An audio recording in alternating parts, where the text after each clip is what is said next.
कन्हर देव के बाद अगला शासक हुआ जयसी देव। जयसी देव के बाद अगला शासक हुआ सोमेश्वर देव द्वितीय, इसकी उपाधि राजभूषण की थी। और फिर अगला शासक सोमेश्वर देव के बाद है नरसिंह देव, इसकी उपाधि जगदेव भूषण की थी। फिर कन्हर देव द्वितीय का नाम आता है और अंतिम शासक के रूप में, छिंदक नागवंश के अंतिम शासक के रूप में हरिश्चंद्र देव का नाम आता है। तो जो टेमरा अभिलेख है वहां पर हरिश्चंद्र देव की जानकारी मिलती है। तो हरिश्चंद्र देव के ही काल में जो बस्तर के बारसूर का गणेश मंदिर है, जो मामा भाजा मंदिर है, जो कि एक शिव मंदिर है, इसका निर्माण हुआ है। तो किस छिंदक नागवंशी शासक के काल में इस मंदिर का निर्माण हुआ, तो वो हरिश्चंद्र देव है। फिर हरिश्चंद्र देव की पुत्री का नाम होता है चमेली देवी, जो मैंने स्टार्टिंग में आपको बताया था। तो इसकी पुत्री का नाम है चमेली देवी, है ना भाई। तो काकतीय शासक अन्नम देव, ध्यान दीजिएगा, एक्चुअल में जो अन्नम देव है ये चालुक्य वंश का शासक है, ये एक चालुक्य शासक है।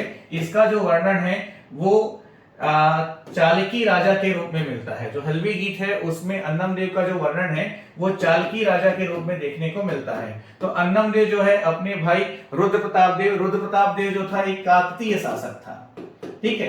तो उसकी रक्षा करते हुए वो बस्तर क्षेत्र में आता है और इधर आकर के काकतीय वंश की स्थापना करता है। तो यहाँ पर क्या होता है, हरिश्चंद्र देव की जो पुत्री है चमेली देवी का अपने पिता के साथ संबंध वगैरह कुछ अच्छा नहीं रहता, तो ये उनसे अलग भोपालपट्टनम क्षेत्र में शासिका रहती है। तो अन्नम देव जब उस क्षेत्र में प्रवेश करता है तो चमेली देवी उसे विवाह का प्रस्ताव देती है, जिसको वो ठुकरा करके उसकी हत्या कर देता है। इस बात की जानकारी टेमरा अभिलेख से मिलती है, इसलिए इसको सती अभिलेख की भी संज्ञा दी जाती है, सती अभिलेख भी कहा जाता है, ठीक है भाई। तो यहां पर आपका छिंदक नागवंश समाप्त हो गया और छिंदक नागवंश की समाप्ति के बाद अब बस्तर क्षेत्र में काकतीय वंश की स्थापना होती है। तो अब हम बात करने वाले हैं बस्तर क्षेत्र में काकतीय वंश के, ठीक है। तो काकतीय वंश के ऊपर अब हम बात करते हैं। तो अन्नम देव के बारे में मैंने आपको बताया है, मूलतः चालुक्य शासक था, अपने भाई रुद्र प्रताप देव की रक्षा करते हुए बस्तर क्षेत्र में आता है और इस क्षेत्र में काकतीय वंश की स्थापना करता है। काकतीय वंश की रक्षा करते हुए इस क्षेत्र में काकतीय वंश की स्थापना करता है, बस्तर क्षेत्र में काकतीय वंश की स्थापना करता है। इसका जो शासन काल है वो 1324 ईस्वी से प्रारंभ होता है। वारंगल शिलालेख और दंतेवाड़ा शिलालेख से अन्नम देव के बारे में जानकारी मिलती है, जिसमें इसका वर्णन जो है चालकी राजा के रूप में किया गया है। जो हल्वी गीत है उसमें भी इसको चालकी राजा के रूप में जाना जाता है। जब ये अपने साथ आया तो गोड़ आदिवासियों को भी लेकर के आया, बतौर सैनिक, इसलिए इस क्षेत्र में गोड़ आदिवासियों का बाहुल्य दिखाई पड़ता है, ठीक है। तो अब जो काकतीय वंश हुआ उसके राजा वगैरह जो हुए और उनके साथ साथ जो शासन काल हुआ, इसके बारे में हम पहले बात करें तो देखिएगा ये क्या है, सभी काकतीय शासकों का क्रम है नाम के साथ और उनके शासन काल के साथ, ठीक। काकतीय वंश के वंशज आज भी बस्तर क्षेत्र में मौजूद हैं। तो बहुत बस्तर क्षेत्र में सर्वाधिक लंबे समय तक, सबसे लंबे समय तक किस क्षेत्र का शासन रहा, तो वो है काकतीय वंश। देखिएगा दो प्रश्न बनते हैं, छत्तीसगढ़ में लंबे समय तक किस वंश का शासन रहा, तो कलचुरी वंश, और बस्तर क्षेत्र में लंबे समय तक किस वंश का शासन रहा, तो काकतीय वंश। ये आपके प्रश्न का उत्तर है। तो काकतीय वंश में पहला शासक हुआ अन्नम देव, जिसका कार्यकाल 1324 से 1369 ईस्वी तक देखने को मिलता है। फिर हमीर देव 1369 से 1410 ईस्वी तक देखने को मिलता है। फिर भैरम देव 1410 से 1468 ईस्वी तक देखने को मिलता है। तो यहाँ पर आपको क्या सीक्वेंस याद रखना है, ये सब ईयर वगैरह याद करते नहीं बैठे रहिएगा। तो किसी भी तरह से कोई शॉर्ट ट्रिक और कुछ पैटर्न वगैरह बना ले, जिसके माध्यम से कम 8-10 राजाओं का आपको सीक्वेंस याद हो, ठीक है। तो अन्नम देव के बाद हमीर देव, फिर भैरव देव, फिर पुरुषोत्तम देव, फिर जयसी देव, नरसिंह देव, प्रताप राज देव, जगदीश राज देव, वीर नारायण देव, फिर वीरसिंह देव, दिक्पाल देव, राजपाल देव, चंदेला मामा, दलपत देव, अजमेर सिंह। अभी जो हमारी क्लासेस चलेंगी उसमें बहुत विस्तार से एक एक राजा को लेकर के उनसे संबंधित जो प्रमुख जानकारी है वो सब मैं आपको साझा करने वाला हूं। अजमेर सिंह के बाद फिर इस क्षेत्र में क्या होता है, भोसलों का शासन आ जाता है, मराठा शासन। तो भोसलों के अधीन जो काकतीय शासक हुए इस क्षेत्र में, मराठा मतलब मराठा शासन आता है, भोसलों का शासन आता है। तो मराठा भोसलों के अधीन जो काकतीय शासक हुए उसमें दरिया देव, फिर महिपाल देव, फिर भोपाल देव का नाम आता है। इसके बाद बस्तर क्षेत्र में ब्रिटिश शासन आ जाता है। तो ब्रिटिश शासन के अंतर्गत काकतीय राजा हुए भैरम देव, रुद्र प्रताप देव, प्रफुल्ल कुमारी देवी और प्रवीर चंद्र भज देव, ये हुए। फिर स्वतंत्रता प्राप्ति 1948 में बस्तर जो है, बस्तर रियासत भारत संघ में विलय हो जाता है बस्तर रियासत का 1 जनवरी 1948 को सभी रियासतों के साथ। ठीक है, तो फिर स्वतंत्रता प्राप्ति के पश्चात इस क्षेत्र में शासक हुए प्रवीर चंद्र भंसदेव, विजय चंद्र भंसदेव, भरत चंद्र भंसदेव, कमल चंद्र भंसदेव, ये प्रमुख शासकों का नाम है। ठीक है, तो ये तो हुए प्रमुख शासकों के नाम। अब हम क्या करेंगे, इन्हीं शासकों के साथ में जो विभिन्न आदिवासी विद्रोह हुए उसके ऊपर भी बात करेंगे, शासकों से जो जुड़े हुए महत्वपूर्ण तथ्य है उसके बारे में भी हम बात करते हुए आगे बढ़ेंगे। तो सबसे पहले हम बात करते हैं अन्नमदेव को लेकर, जो कि एक चालकी राजा था, जिसके बारे में कुछ कहानियां मैंने अभी आपको बताई। इसकी जानकारी वारंगल शिलालेख या दंतेवाड़ा शिलालेख से प्राप्त होती है। इसकी पत्नी का नाम था सोन कुंवर चंदेलिन। अन्नमदेव की पत्नी का नाम था सोन कुंवर चंदेलिन। इसकी राजधानी थी मनभोता। इसकी राजधानी थी मनभोता। ठीक है, और गांव तराला, जिसको आज का दंतेवाड़ा के नाम से जाना जाता है। गांव क्या है? तराला, जिसे आज दंतेवाड़ा के नाम से जाना जाता है। बस्तर के जो हल्बी गीत है उसमें चालकी वंश या चालकी राजा के रूप में इसका वर्णन मिलता है। इसने ही बस्तर क्षेत्र में जो मंदिर है दंतेश्वरी मंदिर, बस्तर क्षेत्र में जो दंतेश्वरी मंदिर है उसका निर्माण इसने ही करवाया था। किसने? अन्नमदेव ने करवाया था।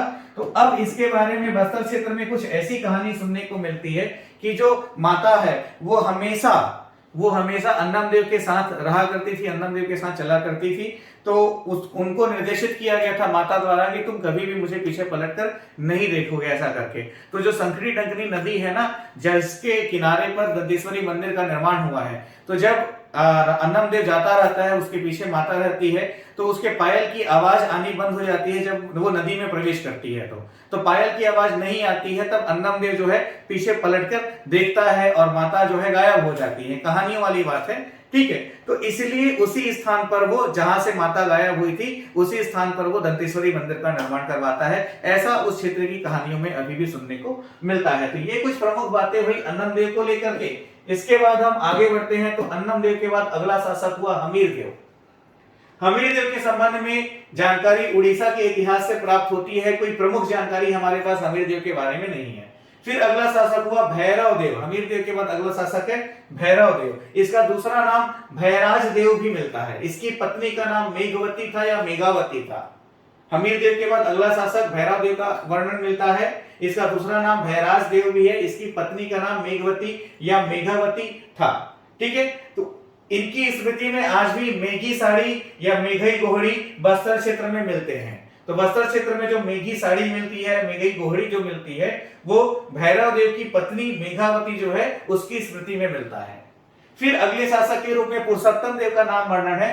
पुरुषोत्तम देव जो हुआ, इसके बारे में ये जानकारी मिलती है कि यह आपका जमीन में लौटते लौटते जो है जगन्नाथ मंदिर के दर्शन करने के लिए उड़ीसा क्षेत्र में जाता है।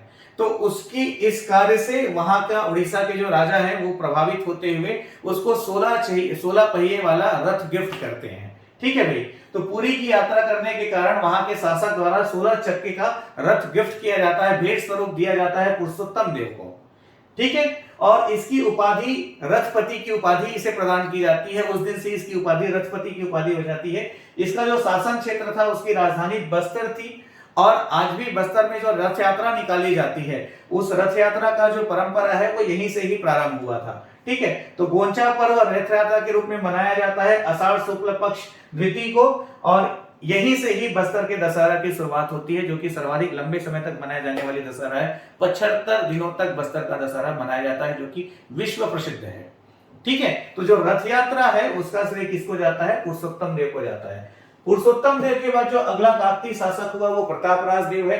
प्रतापराज देव के बारे में ये जानकारी प्रमुख रूप से मिलती है कि इसके शासनकाल में पहली बार इस क्षेत्र में मुस्लिम आक्रमण हुआ था। प्रथम मुस्लिम आक्रमण हुआ था प्रतापराज देव के काल में। ठीक है, किसके द्वारा? कुतुब शाह वंश के शासक कुली कुतुब शाह के जो सेनापति मीर जुमला थे, उसने आक्रमण किया था। तो मीर जुमला और प्रतापराज देव के मध्य युद्ध हुआ था, जिसमें प्रतापराज देव विजयी रहा। इसके बाद अगला शासक जगदीश राजदेव का नाम मिलता है। जगदीश राजदेव के काल में दूसरा मुस्लिम आक्रमण हुआ। अब्दुल्ला कुतुब शाह और जगदीश राजदेव के मध्य युद्ध हुआ, जिसमें जगदीश राजदेव विजयी रहा। फिर अगले शासक के रूप में वीर नारायण देव का वर्णन मिलता है। वीर नारायण देव के शासनकाल में इस क्षेत्र में तीसरा मुस्लिम आक्रमण हुआ है और इसमें ये जो युद्ध है वो अब्दुल्लाह कुतुब शाह, इसके पहले भी उसी के साथ हुआ था।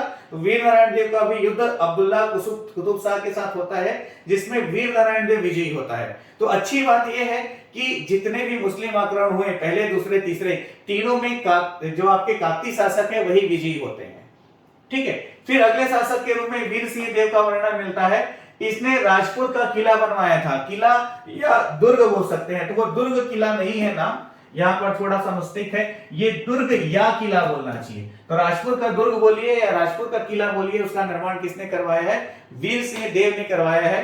फिर अगले शासक के रूप में दिक्पाल देव का वर्णन मिलता है। तो 1703 में इसने क्या किया था? चक्रकोट से बस्तर में राजधानी स्थानांतरित की थी। चक्रकोट मतलब आज का बारसूर क्षेत्र, ठीक है। तो बारसूर क्षेत्र चक्रकोट क्षेत्र से राजधानी ट्रांसफर की, स्थानांतरित की, किधर लेके आ गए?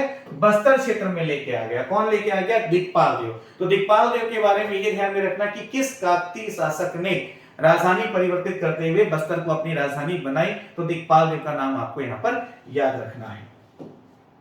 ठीक है। फिर इसी क्रम में हम आगे बढ़े तो अगले शासक के रूप में नाम मिलता है राजपाल देव का। राजपाल देव को रक्षपाल के नाम से भी जाना जाता है। इसकी जो उपाधि रही, राजपाल देव की जो उपाधि रही वो पौड़ प्रताप चक्रवर्ती की रही। ये प्रमुख है, इसको आपको प्रमुखता से परीक्षा के लिए याद रखना है, ध्यान में रखना है कि राजपाल देव की जो उपाधि रही वो पौड़ प्रताप चक्रवर्ती रही। ठीक है। मणिकेश्वर देवी के भक्त रहे हैं ये, और मणिकेश्वर देवी को ही दंतेश्वरी देवी भी कहा जाता है। मणिकेश्वर देवी को ही दंतेश्वरी देवी कहा जाता है। राजपाल देव इनके भक्त थे। फिर अगले शासक के रूप में चंदेल मामा का वर्णन मिलता है, जो कि चंदेल वंश से संबंधित रहे इस क्षेत्र में। ठीक है। तो 1721 से 1731 के बीच इस 10 साल में आपको चंदेल मामा का शासक रहा इस क्षेत्र में। फिर 1771 से 1774 ईस्वी, 1771 से 1774 ईस्वी में इस क्षेत्र में दलपत देव, जो कि एक काकतीय वंश के शासक थे, इसका शासनकाल रहा। दलपत सागर नाम का एक बड़ा तालाब भी है आज भी बस्तर क्षेत्र में, जगदलपुर में, जो कि इसी काकतीय शासक दलपत देव के नाम पर आधारित है। तो यहां पर क्या हुआ था? 1770 में मराठा शासक रघुजी द्वितीय, ध्यान दीजिएगा, यहां से चीजें महत्वपूर्ण है, अब आपको सारे कॉन्सेप्ट याद रखने पड़ेंगे। ठीक है। तो 1770 में मराठा शासक हुआ रघुजी द्वितीय। उसके सेनापति नीलू पंडित या नीलू पंत, ध्यान दीजिएगा, नीलू पंत या कहीं कहीं नीलू पंडित भी लिखा मिलेगा, दोनों एक ही है। तो नीलू पंत या नीलू पंडित ने दलपत देव के ऊपर आक्रमण किया था बस्तर क्षेत्र में, लेकिन वो पराजित हुआ। ठीक है भाई, कौन जीता? दलपत देव जीता था, नीलू पंडित पराजित हुआ। इसलिए इस क्षेत्र में दलपत देव के शासनकाल में मराठा शासन स्थापित नहीं हो पाया। 1970 में दलपत देव, ये 1970 नहीं 1770 है, 1770 में दलपत देव और नीलू पंडित के बीच युद्ध हुआ था, जिसमें दलपत देव विजयी रहा। ठीक है भाई। इसके बाद में जो है दलपत देव और नीलू पंत को सपोर्ट मिल जाता है किसका? विक्रम देव, जो कि जयपुर शासक था। नीलू पंत को सपोर्ट मिल जाता है किसका? विक्रम देव, जो कि जयपुर का शासक था। तो ये दोनों मिलकर के दलपत देव के विरुद्ध युद्ध करते हैं। इसमें भी दलपत देव जो है वो विजयी रहता है। ठीक है। पर 1772 में देखिएगा, 1770 के बाद 1772 में मराठों के आक्रमण से परेशान होकर दलपत देव क्या करते हैं? अपनी राजधानी बस्तर से राजधानी परिवर्तित करते हुए जगदलपुर को अपनी राजधानी बना लेता है। तो इसके बाद से काकतीय शासकों का केंद्र जो है जगदलपुर में देखने को मिलेगा। अभी भी काकतीय महल वहां देखने को मिलता है। ठीक है। तो यहां पर 1772 में मराठा आक्रमण से परेशान होकर के दलपत देव ने क्या किया? बस्तर से अपनी राजधानी परिवर्तित करते हुए वो कहां आ गया? जगदलपुर को अपनी राजधानी बना लिया। तो देखो अभी दूसरी बार राजधानी परिवर्तन हो गया, इसके पहले एक बार और हुआ था, ध्यान में रखना है कवर किसने किया। 1772 में मराठों की युद्ध नीति असफल होने के बाद क्या हुआ? मराठे युद्ध करके इस क्षेत्र में प्रवेश नहीं कर पा रहे थे, दलपत देव हर बार विजयी हो रहा था। तो मराठों ने क्या किया? चाल चली, कूटनीति का प्रयोग किया। तो दलपत देव के शासनकाल में ही जब वो युद्ध से इस क्षेत्र में प्रवेश करने में सफल नहीं हो पाए, तो बंजारों के रूप में इस क्षेत्र में वे प्रवेश करना प्रारंभ किए। बंजारों के रूप में व्यापार करने की नीति से, वस्तु विनिमय की नीति से, ठीक है, वस्तु खरीदने बेचने की नीति से बंजारों के रूप में मराठे इस क्षेत्र में प्रवेश करते हैं। ठीक है। तो बंजारों का प्रवेश किस काकतीय शासन कि किस काकतीय शासक के काल में हुआ, तो वो दलपत देव है। ठीक है, तो ये जो मराठे होते हैं वही बंजारे के रूप में प्रवेश करते हैं। इसमें मराठों ने नमक और गुड़ का व्यापार करना प्रारंभ किया था पहले, और यहीं से नमक सभ्यता का प्रसार प्रारंभ हुआ है, ऐसा माना जाता है। ये सारी बातें दलपत देव से संबंधित है, जो कि काकतीय शासक था। ठीक है, दलपत देव ने दलपत सागर का निर्माण कराया, जो आज भी है, जो कि छत्तीसगढ़ के सबसे बड़े तालाब के रूप में जाना जाता है ना भाई। ये प्रमुख बातें हुई दलपत देव को लेकर के।